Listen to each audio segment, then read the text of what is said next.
పరుస్తున్నా.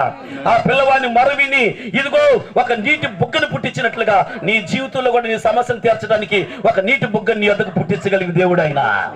హల్లెలూయా. నీ మరవిని నిన్ను కనికరించే దేవుడుగా ఉన్నాడు ఆయన. నీ మాట వినగానే నీకు ఉత్తరం ఇస్తాడంటున్నాడు. నువ్వు ప్రార్థన చేస్తున్న దేవుడు, నువ్వు ఆరాధిస్తున్న దేవుడు నీకు ఉత్తరం ఇవ్వకుండా జవాబు ఇవ్వకుండా ఉండటానికి ఆయన చెట్టు కాదు, ఆయన రాయి కాదు, ఆయన బొమ్మ కాదు. ఆయన ఎవరో తెలుసా? నువ్వు మాట్లాడితే నీకు జవాబిచ్చే దేవుడై ఉన్నాడు. హల్లెలూయా. దేవునికి మహిమ కలుగును గాక, దేవునికి స్తోత్రం కలుగును గాక. ఎవరు ఏమని పేరు పెట్టింది దేవునికి? ఆమె చెప్పాలా? ఆమేన్. ఎవరైనా వెనకోళ్ళు కూడా చెప్పాలి. ఎవరమ్మా? కృపారావు. ఎవరు? చూచుచున్న దేవుడు. ఈ రోజు దేవుని పరిచయం కొరకు ఎట్లా పరిగెత్తుతున్నావో, ఆమేన్. దేవుని సేవ కొరకు ఎంత ఖర్చు పెడుతున్నావో, ఆమేన్. దేవుని పని కోసం ఎన్ని పనులు కూడా ఆపేసుకొని ఈ రోజు సువార్తకి వెళ్ళాలి, ఈ రోజు సువార్తలో ఉండాలి అని చెప్పి నువ్వు ఎంత పాకులాడుతున్నావో, ఈ రోజు నీ ప్రాంతంలో దేవుని మాటలు వినబడాలి, దేవుని స్తుతించాలని ఎంత పాకులాడుతున్నావో, నువ్వు ఏం చేస్తున్నావో, ఈ స్థలంలో ఉన్న ప్రతి బిడ్డ దేవుని కొరకు ఎంత పాకులాడుతున్నారో అందరిని చూచుచున్న దేవుడిగా ఉన్నాడు ఆయన. చెప్పండి కూడా ఒకసారి బిగ్గరగా హల్లెలూయా, హల్లెలూయా.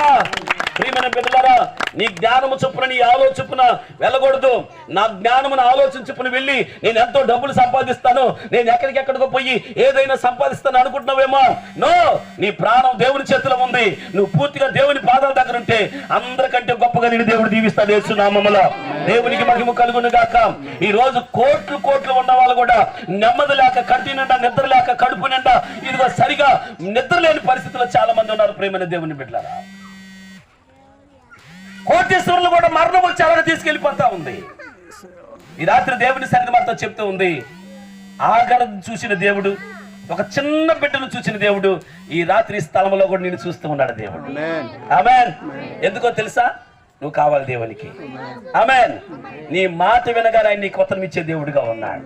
నువ్వు ప్రార్థన చేయగానే నీకు జవాబు ఇచ్చే దేవుడుగా ఉన్నాడు ఆయన. నువ్వేమని మాట్లాడుతున్నావో, ఏమని ప్రార్థన చేస్తున్నావో, ఒకవేళ నీ పక్క వాళ్ళు వినకపోవచ్చు, నీ భర్త వినకపోవచ్చు, నీ తల్లిదండ్రులు వినకపోవచ్చు, నేను పుట్టించిన దేవుడు ఖచ్చితంగా వింటా ఉన్నాడు. ఆమేన్. దేవునికి స్తోత్రం కలుగును గాక. హల్లెలూయా.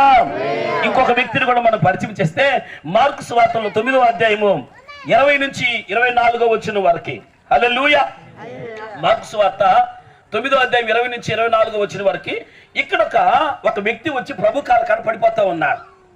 తన బిడ్డ చిన్నప్పటి నుంచి బాల్యం నుండే నిప్పుల్లో నీళ్ళలో పడిపోతా ఉన్నాడు. అతనికి పిడిసి రోగం.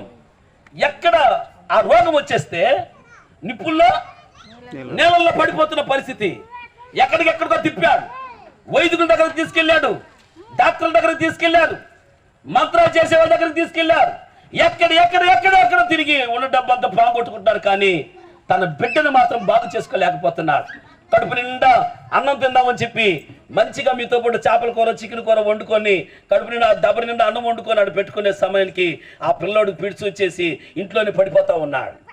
ఆ అన్నం వండుతుంటే ఆ నిప్పుల్లో పడిపోతున్నాడు, ఆ నీళ్లుంటే నీళ్ళలో పడిపోతా ఉన్నాడు.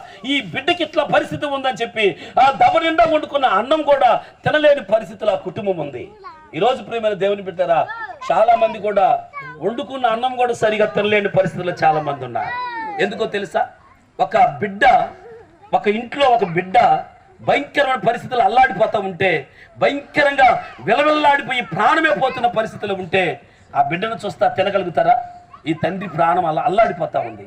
నిజంగా ఒక బిడ్డ నలిగిపోతుంటే ఆ ఏ బిడ్డ కన్న తండ్రికైనా నిజంగా అలా నలిగిపోయే పరిస్థితి ఉంటుంది. బిడ్డలు గమనించండి. ఈ రాత్రి దేవుని యొక్క వాక్యం చెప్తుంది, ఈ పిల్లవాడి యొక్క తండ్రి ఈ జబ్బు పోవాలంటే, ఆమేన్, ఈ సమస్య పోవాలంటే నేను యేసు ప్రభు దగ్గరికి వెళ్ళాలా? హల్లెలూయా. నేను యేసు ప్రభు దగ్గరికి వెళ్ళాలి.